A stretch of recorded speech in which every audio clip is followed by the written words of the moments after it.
अक़लियती बिरादरी उनमें से हिंदू बिरादरी है, उसका इलाका यहाँ पे है। और यहाँ पे मैं बात करती हूँ कि हिंदू बिरादरी के साथ तो कुछ ऐसा सलूक नहीं होता जिस तरह की क्रिश्चियन आबादी ने कहा कि उनके साथ इस तरह का सलूक होता है, क्योंकि वो अक़लियत है पाकिस्तान में। और क्यों होता है ये सब मैं पूछती हूँ कि आया उन लोगों को नौकरियाँ मिलती हैं वहाँ नौजवानों को या नहीं। आइए।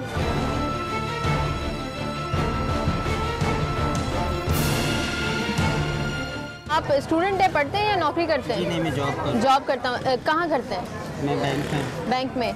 क्या जॉब करते हैं बैंक में? पियोन है आप।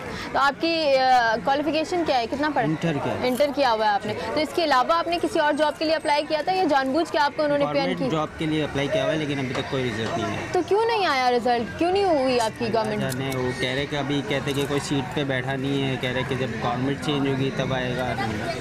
तो ऐसा आपके साथ कब से हो रहा है, कितने साल हो गए आपको? तकरीबन 1.5 साल हो गए। अच्छा, आप मुझे ये बताइए कि आप यहाँ बाहर बैठ के क्यों रोटियाँ पका रही हैं? अंदर गैस वगैरह नहीं आ रही? नहीं। कितने दिन से गैस नहीं आ रही है? 2-3 साल हो गए। 2-3 साल से यहाँ गैस नहीं है? नहीं। आप लोगों के इलाके वालों ने शिकायत की है? हाँ। उसके बावजूद नहीं आ रही? नहीं। अभी पीपल पार्टी वालों ने ये गटर लाइन डाली है। अच्छा। रोजाना हमारे यहाँ तो पानी भरा रहता था, समझे। हम लोग पैसे देवे, अब पेट में रोटी खाने को नहीं होवे, बल्कि गटर खुलवाने वाले को 400-500 रुपए देवे तब जाके गटर। तो क्यों ऐसा क्यों होता है आप लोगों के साथ? यहाँ गटर वाला कोई नहीं है। आप लोगों ने कभी वोट दिया है यहाँ? सबको वोट देते रहे। तो अक़लियती बिरादरी का जो नुमाइंदे हैं वो लोग आके नहीं देखते कि हमारी बिरादरी वालों का क्या हाल हो रहा है यहाँ पे? यहाँ कोई सुनने वाला नहीं है बाबा। वो मारवाड़ी था, उसके पास गए, उसको बोला, समझे।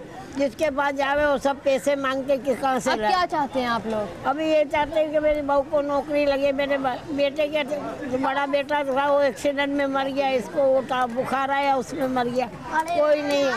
बेटे के बेटे हैं 2 बड़े, एक 4,000 की नौकरी करता है, एक 5,000। मेरी पेंशन आती है।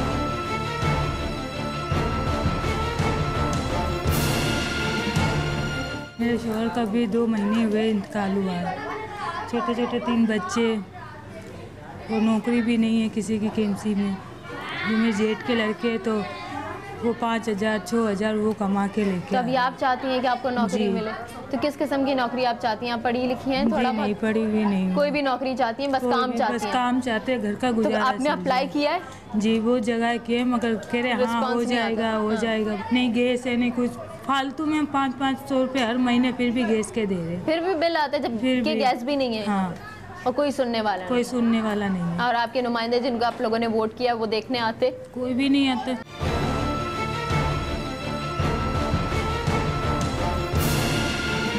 हमारे यहाँ पर ये कि अभी गैस का प्रॉब्लम है और कभी देखो तो गटरें भर जाती है। आपके बच्चे हैं?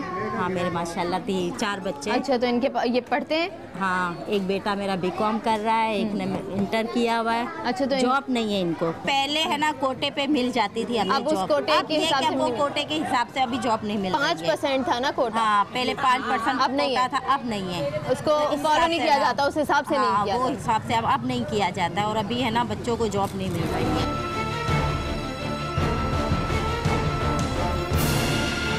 हमारे घरों की जमीन देखो, सही कोई देखने नहीं आता है। केएमसी का इलाका है। हाँ, ये केएमसी और पैसे भी कटते हैं आपकी तनख्वाहों में से। हाँ। उसके बावजूद कोई देखने वाला नहीं। देखने वाला नहीं। घरों में देख के आओ, आप घरों में जाके देखो। घरों की कंडीशन खराब है। हाँ, देख के आओ, जाओ। तो ऐसे हालात में क्यों रखा हुआ आपका इदारा? आप लोगों को क्यों नहीं करता रेनोवेशन, क्यों नहीं करवाता? ये कौन करे? दिलचस्पी नहीं है, किसी को दिलचस्पी नहीं किसी को दिलचस्पी। वजह क्यों दिलचस्पी क्यों नहीं है?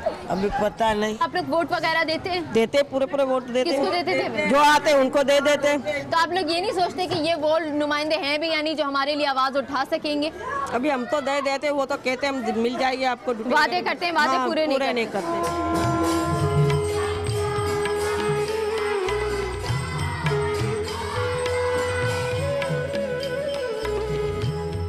कुछ खवातीन यहाँ पूजा के लिए मंदिर में आई हुई हैं, तो मैं उनसे पूछती हूँ कि आया उनको मसाइल हैं या नहीं है। आप मुझे ये बताइए कि पाकिस्तानी होने के नाते आप लोगों को वो तमाम हुकूक मिलते हैं जो एक पाकिस्तानी को मिलने चाहिए, और आपकी जो औलाद है उनको रोजगार वगैरह मिले हुए हैं? रोजगार उनके पास? रोजगार भी नहीं मिलते है भाई, रोजगार भी नहीं है। घर में बैठे हैं, रिटायर कर दिए हैं, घर में से नौकरी से रिटायर कर गए हो गए, बैठे, एक बेटा है कमाता है, रोजगार मिलते नहीं है, पढ़े लिखे होते हैं इतने तो भी झाड़ू की नौकरी, तो भी झाड़ू की, तो ये ऐसा क्यों होता है? ये हमको क्या पता, हम तो पाकिस्तान में पैदा हुए, जवान हुए, बूढ़े हुए, पाकिस्तान के अंदर कोई नहीं करता है मसले हल।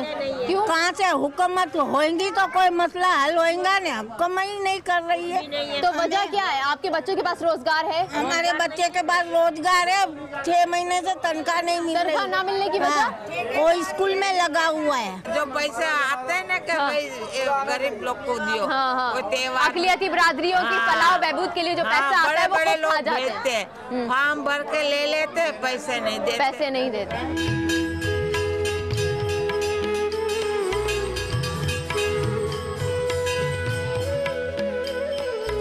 मेरे साथ मौजूद हैं हिंदू बिरादरी के महाराज साहब। मैं उनसे पूछती हूँ कि उनकी बिरादरी को क्या मसाइल दरपेश है। मैं आपको एक बात बता दूं, जी। मैं इस मंदिर का पुजारी हूँ जी।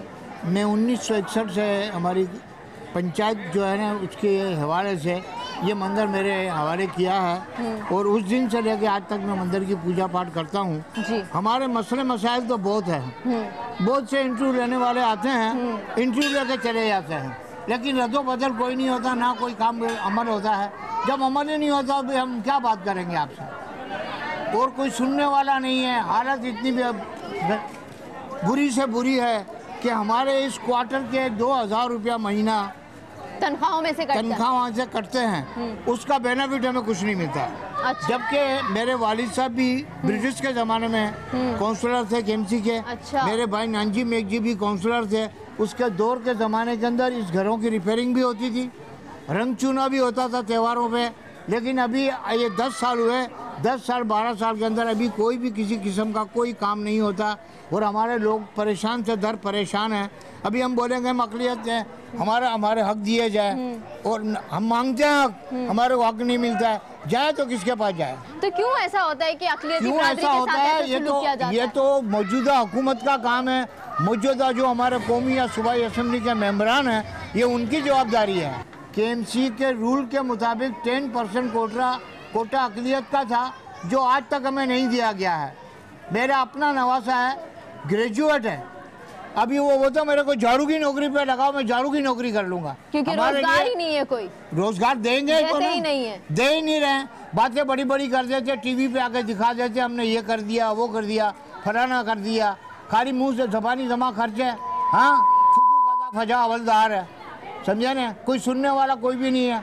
93 से केएमसी के अंदर है बैंड लगा हुआ है, मुझे डेट पूरी याद है, अगर आपको नहीं मालूम है तो आप वेरिफिकेशन कर लो कि 93 के अंदर से बैंड लगा हुआ है, समझे ना। उस टाइम से लेके तो आज तक हमारे आदमी को पक्की मुलाजमत नहीं मिलती। उसकी हमारी मजबूरी क्या है कि ये क्वार्टर, अगर हमारा कोई आदमी केएमसी में मुलाजिम होगा तो उसके नाम पे वो क्वार्टर होगा, जब मुलाजमत में नहीं होगी तो क्वार्टर किसके नाम पे करेंगे?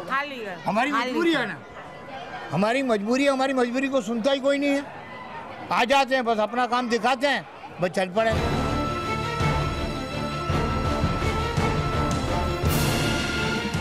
हमने बात की यहाँ हिंदू बिरादरी से, उनका ये हाल आपने देखा है। उन लोगों को वजह मालूम नहीं है कि उनके साथ ऐसा सलूक क्यों होता है, और वाकई यहाँ पे बेरोजगारी है, यहाँ पे गैस नहीं है, यहाँ पे बिल्डिंग का हाल देख रहे हैं आप। यहाँ पे इनसे हर महीने इनकी सैलरी में से पर्टिकुलर अमाउंट कटती है इस जगह के लिए, लेकिन यहाँ की रेनोवेशन नहीं हुई। इतनी खस्ता हाल है कि यहाँ बच्चे भी घूम रहे हैं, तो उनके लिए रिस्की है कि वो यहाँ पे घूमे, जान का खतरा हो सकता है, लेकिन इसकी तरफ किसी की तवज्जो नहीं है। अक़लियती रहनुमा जो इन लोगों ने मुंतखब किए हुए हैं, हमारी आवाम नहीं, अक़लियती जो बिरादरी है हमारी, उन्होंने अपने नुमाइंदे मुंतखब किए, लेकिन वो जो है इनकी सुनने वाले नहीं है। सिर्फ वादे करते हैं, वादे पूरे नहीं करते और चले जाते हैं। तो कौन है जो इन लोगों की फलाह बहबूद करेगा, कौन इनके हालात को बेहतर बनाएगा? ये पाकिस्तानी है, और अगर इनकी फलाह बहबूद की जाए, इनको नौकरियों के मौके दिए जाएं, तो ये पाकिस्तान की तरक्की में ही अपना हाथ बटा सकते हैं।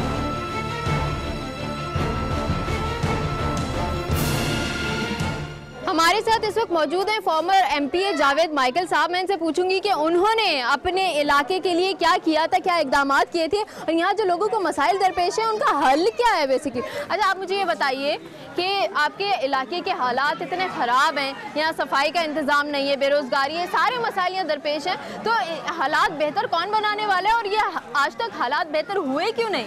देखिए बीबी, पहली बात तो ये है कि मैंने जब मैं 88 में मेंबर बना कौमी सूबाई असम्बली का पहली मरतबा जी, तो सिर्फ 18 महीने गवर्नमेंट चली थी। ठीक है।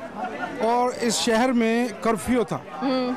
उसके बाद 1990 में जब मैं आया दोबारा मुंतखब होके, तो मैंने इस इलाके में बल्कि पूरे सिंध में हमारा हल्का एक सबसे बड़ी नाइंसाफ़ी ये थी कि बाकी तमाम मेंबरान जो 100 मेंबरान हैं जी, उनके हल्के हैं, लेकिन मिनॉरिटी की बदनसीबी के जनरल ज़ियाउल हक उस वक़्त के डिक्टेटर ने ये जुदागाना इंतखाब तो हमें दिया जो कि हमारे लिए नुमाइंदे लोगों को चुनने का हक था जी, लेकिन उसका हल्का बंदी नहीं की। अच्छा। और हमारा पूरा सिंध एक अपना हल्का था। अच्छा, अब 50 लाख का फंड बड़ी मुश्किल से मंजूर करवाया पूरे सिंध के लिए, पूरे सिंध के लिए, पूरी सिंध की अक़लियती बरादरी के लिए 50 लाख, जो कि नहायत ही नाइंसाफ़ी थी। बिल्कुल। और हम 2 क्रिश्चियन एमपीए थे मेरे साथ। ठीक है। मैं और मेरे साथ दूसरा, तो 1 करोड़ में से आप ये कहें कि जो महकमा की करप्शन है वो तकरीबन 30 से 35% तो वो ले जाते हैं। बदनसीबी ये है कि हमारे माशरे के रवैये मनफी हैं। वो जहाँ डेवलपमेंट कोई काम करता था नाज़म, और जहाँ मिनॉरिटी का इलाका शुरू होता वहाँ स्टॉप कर दे। क्यों ऐसा क्यों होता है? क्या ये लोग इंसान नहीं है या ये हमारा हिस्सा नहीं है मुल्क का? मैं फिर ये कह रहा हूँ कि बदनसीबी से हमें इंसान ही नहीं समझा जाता।